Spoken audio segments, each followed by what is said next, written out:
Ikaw ang aking Diyos na lagi kong hinahanap. Ang buhok kong kaluluwa'y tanging ikaw nga ang hangal. Para akong tuyong lupa na tubig na ikaw ang siyang lunas. Yan, purihin ng Panginoon. Sa araw na ito, Lord God, maraming salamat po, Panginoon, sa araw na ito na pinagkaloob niyo po sa bawat isa. Maraming salamat, Lord God, sa panibagong buhay at lakas, Lord, na patuloy po namin nararanasan sa umagang ito, Panginoon. Hinihiling ko po, Panginoon, sa umagang ito na ibabahan niyo po ang iyong banal na Espiritu sa bawat isa. Ang apat na sulok ng iglesia ito, Panginoon, punuin niyo po ng pagpapala, punuin niyo ng iyong banal na Espiritu, Panginoon, ang aming puso, ang aming kaluluwa, ang aming isipan, Panginoon, matuon lamang sa iyo, Panginoon. Sa araw na ito, Lord God, hayaan mo po na purihin ka namin, Panginoon. Hayaan mo, Panginoon, na luwalhatiin namin ng iyong pangalan. Hayaan mo, Panginoon, na itaas namin ng iyong kataas-taasang pangalan, Panginoon. Sa mga magitan ng Jesucristo, Panginoon, pinupuri ka namin, pinasasalamatan ka namin, Panginoon. Niluluwalhati namin ang iyong pangalan. Ikaw ang lagi namin hinahanap sa aming buhay, Panginoon. Nawa palagi ka naming masumpungan, Lord God. Maraming salamat po. Palakpakan po natin ang ating Panginoon.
Ngunit, Panginoon, nandyan ka.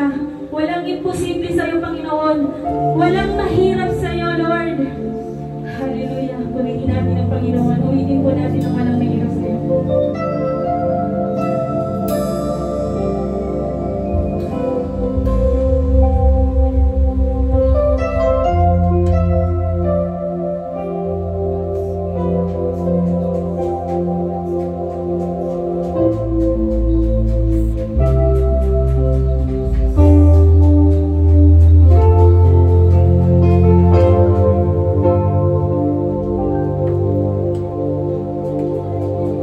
Sa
Hallelujah.